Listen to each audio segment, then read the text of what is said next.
querían cargarse al fiscal general del Estado, pensarán ustedes. Porque nos dijeron con el fallo, esperen a la sentencia que lo va a explicar todo y con la sentencia todo está explicado. Pero hay dudas. Bien. O sea, como magistrado será usted un crack, pero como vidente no sé yo si lo inhabilitaría. En fin, ¿qué impresión ha sacado de la lectura de esta extensa sentencia que por fin hemos conocido hoy? ¿Cuál sería su titular? Mi titular es una sentencia incomprensible, una sentencia carente de base probatoria y, por tanto, una sentencia que podemos tildar de arbitraria y parcial. Vaya tela, pues sí, queda claro. Bueno, estábamos esperando esta sentencia como si fuese una nueva temporada de una serie, para ver, a ver en qué pruebas se basaba el tribunal. Bueno, ¿qué opina de las pruebas condenatorias? Realmente es que no encuentro ninguna prueba condenatoria, por eso he hecho la afirmación anterior. Es cierto que las sentencias de los tribunales, y cuando es una sentencia definitiva, y en este caso en única instancia del Tribunal Supremo, hay que acatarla. Ese es el sistema del Estado de Derecho. Pero eso no significa que esa sentencia, desde mi punto de vista, sea una sentencia basada en pruebas, porque en todo el relato, desde los hechos probados hasta el final de la sentencia, se conjetura de forma permanente una serie de afirmaciones como si fueran hechos constatados y probados. Y sin embargo son presunciones, son intuiciones que se basan en aspectos e interpretaciones parciales que no se corresponden con las pruebas practicadas en el juicio oral, o por lo menos con la visión que hemos tenido como observadores en el mismo. Por tanto, es una sentencia, desde mi punto de vista, inconsistente y con los calificativos que anteriormente he mencionado. Como si dijeran, hay tantos indicios que venga, condenado. No, pero es que no son realmente, ya no es hablar de indicios, ya tenemos que hablar de pruebas. Y las pruebas, cuando se trata de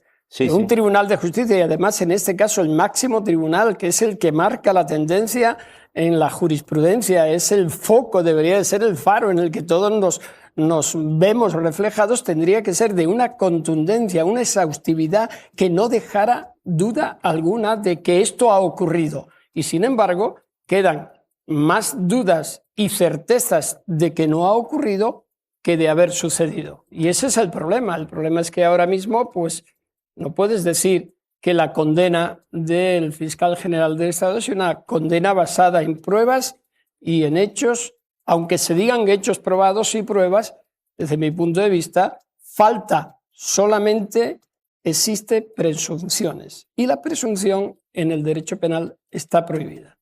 Vamos a entrar en materia, señor Garzón. La sentencia concluye que García Ortiz o una persona de su entorno inmediato y con su conocimiento filtró el mail. Claro, esto nos desconcierta mucho, porque si pudo haber sido otra persona, ¿por qué se condena a García Ortiz? Eso viene motivado desde mi punto de vista porque no pueden afirmar sobre la nada un hecho contundente, que es que una persona, en este caso el fiscal general del Estado, ha filtrado ese correo. Porque la nota, que la hacen como una especie de unidad inescindible entre correo y nota, porque si no se caería lo uno sin lo otro, no existe ninguna prueba. Es decir, no hay ninguna prueba tangible de que esa filtración la produjo el fiscal general del Estado, y entonces abre esa opción a otra persona o a alguien por una especie de responsabilidad por el cargo. Es decir, lo que sí ubica es que la filtración se produce en la Fiscalía General del Estado, pero es que eso es lo que no está aprobado. Y para ello hay que acudir al voto particular, que es contundente desde el primer momento. Dice, eso no está aprobado. Y efectivamente, si vamos a la prueba practicada en el juicio, vemos cosas que no tienen sentido. Cuando se dice que Miguel Ángel Campo es el que prácticamente contribuye a pachas con el fiscal general del Estado para filtrar ese documento, ¿dónde está esa prueba? No existe. Y el único indicio que podría afirmarse es una llamada que hace el periodista en su obligación de contratar fuentes y de pedir información, pero no es atendida. y son 4 segundos. Si quiere, compute 4 segundos a ver lo que nos da tiempo a hablar. Desde la llamada suena, es el mensaje que al final de las llamadas de WhatsApp te dice, no está la contraparte que está hablando, quiere dejar un mensaje y entonces tú o dejas el mensaje o cortas. Y si cortas son, ¿cuántos segundos? 4 segundos. Sí. Por tanto, lo que ocurre es que el tribunal, la sentencia mayoritaria, utiliza la posibilidad más extraña, más artificial, más rocambolesca que pueda haber. Y sin embargo, obvia la que dice el voto particular, que es la más lógica, que además coincide, coherente, lógicamente, con lo ocurrido en el juicio.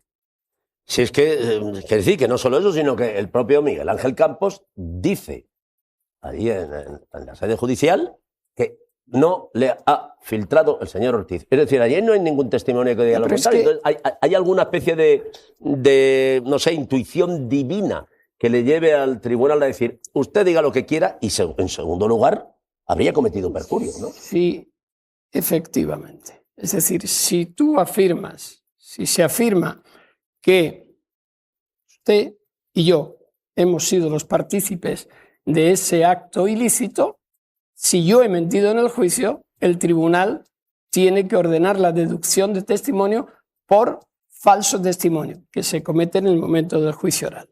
Pero se diluye, aquí no ha pasado nada y se dice contundentemente que la filtración vino de esta forma ya que hemos mencionado. Entonces, eso es la incoherencia. Lo pone de manifiesto el voto particular de las dos magistradas discrepantes. Dice, y no se ha librado el testimonio. Claro, es que no tiene sentido.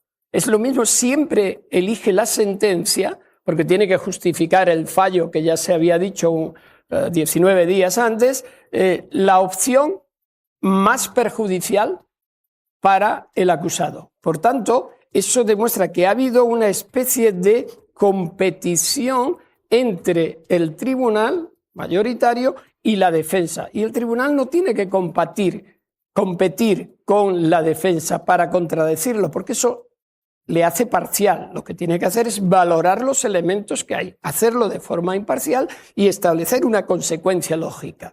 El mero hecho de lo que estamos hablando en torno a esta sentencia demuestra que no es lógico. Entonces, es que es muy difícil explicarlo. Otra cosa, se dice, el borrado del contenido de los WhatsApp demuestra que algo tenía que ocultar. ¿Y por qué se hace esa presunción? ¿En qué se basa? ¿En un pálpito? ¿En una iluminación divina? ¿En qué? Es decir, porque puede ser que hubiera o que no hubiera. Y es que es más, llega incluso a decir que el fiscal debería de haber hecho como una especie de archivo adherente para guardar aquello que fuera interesante para demostrar su inocencia. ¿Cómo?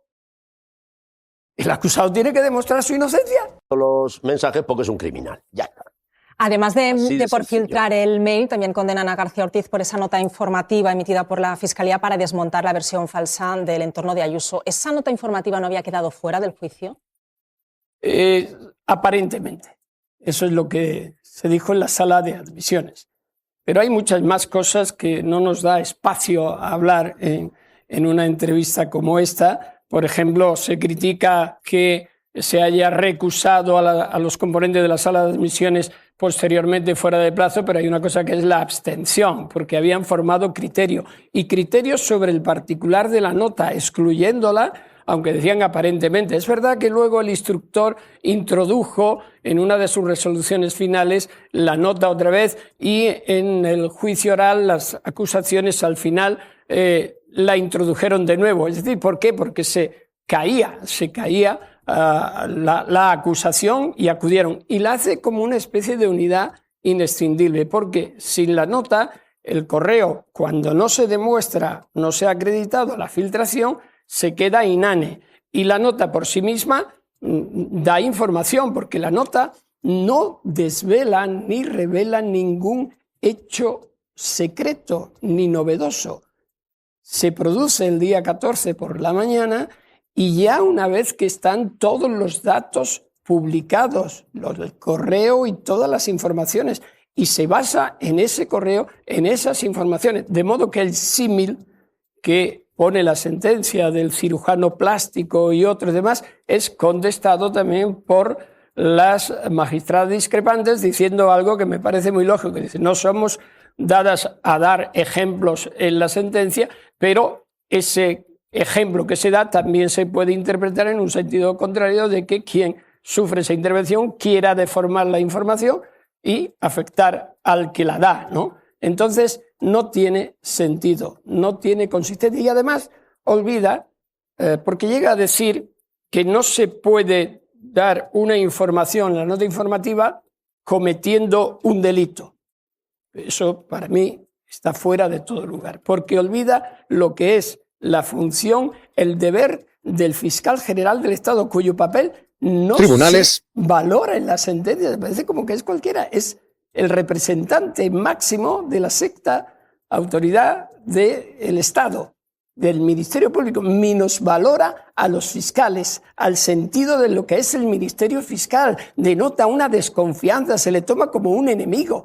Y sin embargo no se valora lo que dice el Estatuto Orgánico del Ministerio Fiscal y también la normativa europea, porque incluso cita una serie de normativa europea, pero no la completa, y se lo pone de manifiesto el voto particular, que va a ser, evidentemente, intuyo, la base para un posible recurso de nulidad y un recurso de amparo. Por tanto, la nota hizo lo que tenía que hacer, y unida al correo que se filtra, un correo que ya era conocido. Dice también la sentencia, no sé por qué razón, en un momento determinado dice, solo el círculo más íntimo de unas 5 personas sabían. No, eso no es verdad. Eso no es verdad.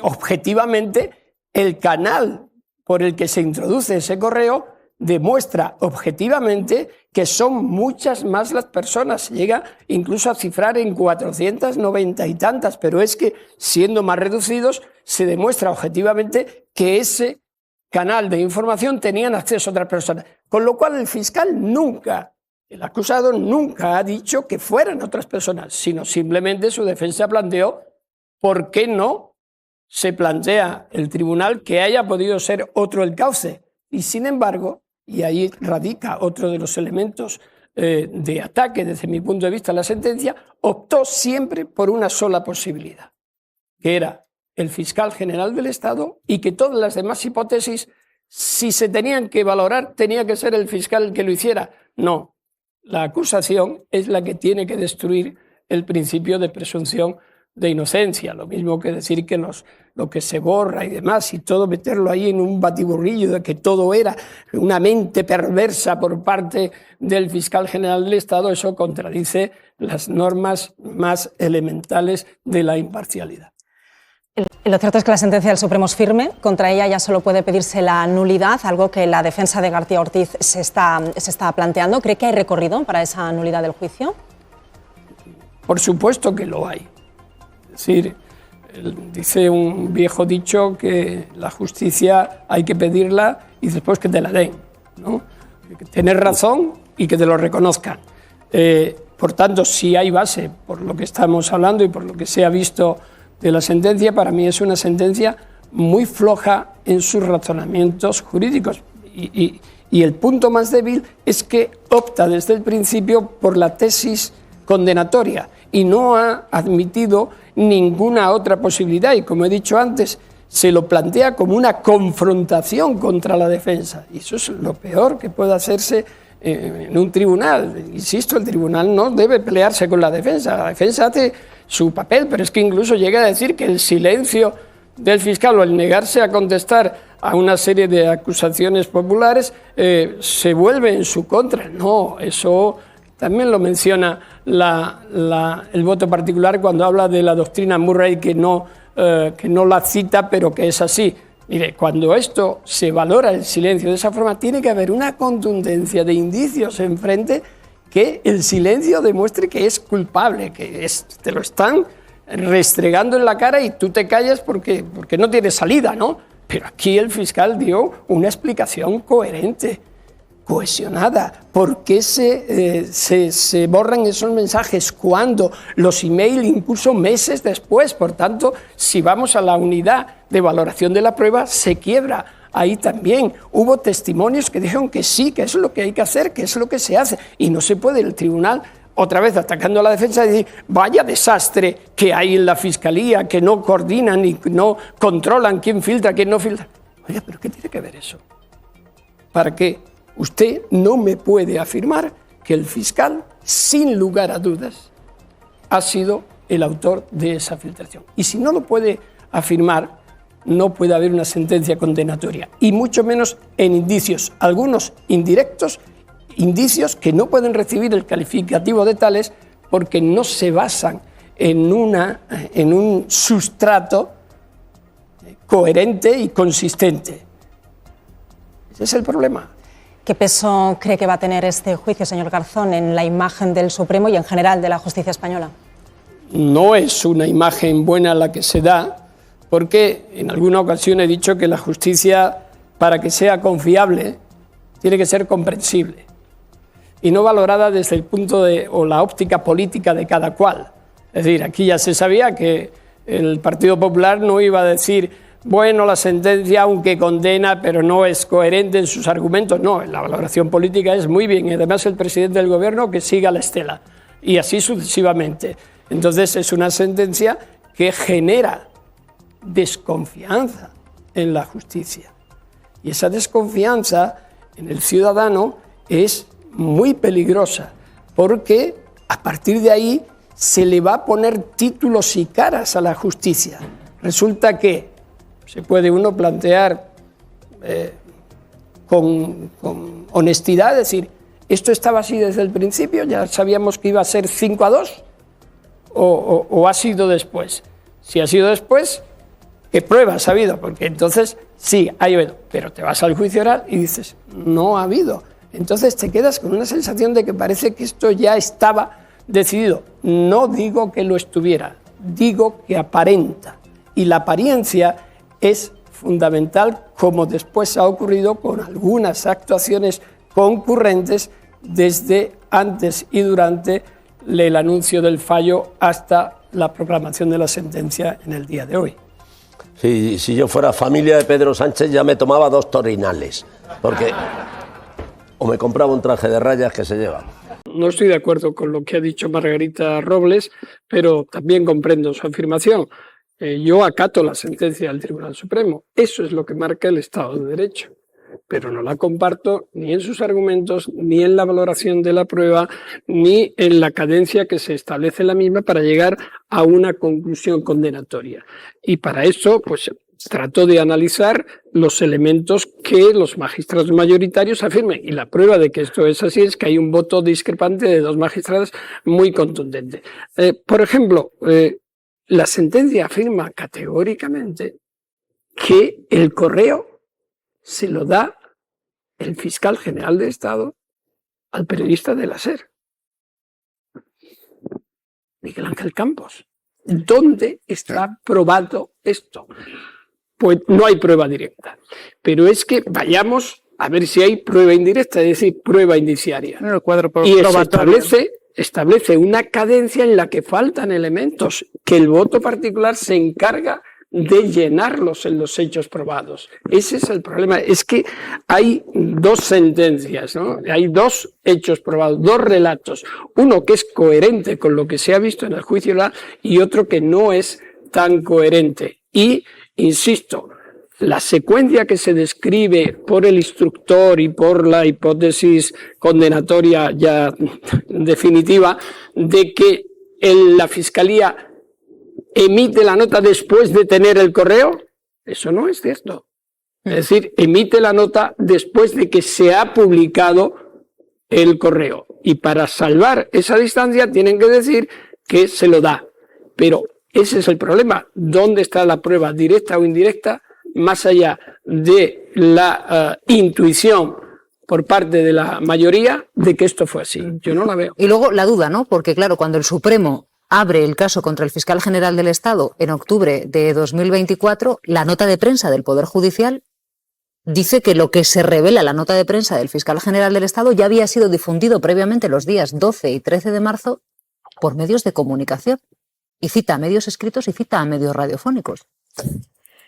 Dice que los medios ya dispusieran del correo no neutraliza el deber de confidencialidad del fiscal general del Estado, con lo cual le está tratando de revestir el hecho de que los medios de comunicación ya habían publicado el correo, el hecho de que el fiscal, por solo ser fiscal general, tiene una condición reforzada de deber de neutralidad, de confidencialidad. ¿Y qué hace? ¿Cómo lo reviste? Dice, hay un protocolo de la Fiscalía General y la Abogacía que habla de esto. Hay una circular de 2009 que habla de esto y una directiva europea sobre proceso penal que habla de esto. Es la manera que tiene la sentencia para... Pero se le puede criticar de falta de prudencia. Sí, pero es que estamos hablando de condenar.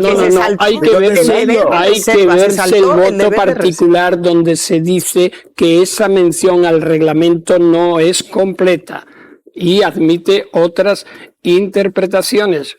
Insisto, hay que leerse el voto particular conjuntamente con la sentencia y ver esos saltos en el vacío que en derecho y en la justicia los vemos y los detectamos, pero no simplemente con la afirmación. Esto ocurrió así, ¿verdad? ¿Por qué? Le damos más valor al voto particular que al voto mayoritario. No es más valor, es una discrepancia que yo he dicho antes de que se incorporara a la mesa, que una está, desde mi punto de vista, basada en una coherencia probatoria de lo que ha sucedido en el juicio y otra tiene unos saltos en el vacío que no se explican. Para saltar de una orilla a otra del río, no puedes decir que saltó y no se cayó al agua. Tendrás que decir que utilizó una pértiga, que pasó en una barca, es decir, algo que dé coherencia, porque si no, llevas al punto de decir, aquí ha habido una arbitrariedad o ha habido una apreciación parcial de la prueba. Eso nos lleva a otro tema que se trata en la sentencia, pero no ha salido en el debate ni demás, cuando se critica que la posibilidad de recusación se planteó extemporáneamente y demás. ¿Y la abstención? La abstención es obligación de los magistrados que se consideren afectados. Y ahí estaba la sala de admisiones, que incluso incluía a una de las magistradas discrepantes. Ese tema no se ha tocado y en algún momento estoy seguro que saldrá en instancias de Tribunal Constitucional o Tribunal Europeo de Derechos Humanos, porque es muy importante la apariencia. Aquí nos basamos simplemente, o al menos yo, en la apariencia de lo que ha ocurrido. No puedo cuestionar al Tribunal Supremo diciendo han prevaricado. No tengo elementos para decir eso, ni lo voy a decir. Pero sí que la apariencia se ha visto seriamente comprometida. Ese es mi... Aquí tenemos dos cuestión. dudas. Uno, ¿qué datos reveló el fiscal general del Estado? Y dos, ¿por qué cuando le abrió el proceso el Supremo, el propio Poder Judicial emitió una nota de prensa diciendo que los datos que aparecían en la nota informativa ya habían sido revelados antes, dice, los días 12 y 13 de marzo por medios de comunicación, y cita a medios impresos y cita a medios radiofónicos? La cuestión es que con estas dudas que estamos viendo sobre la mesa, claro, la pregunta, María, es ¿y a partir de ahora qué?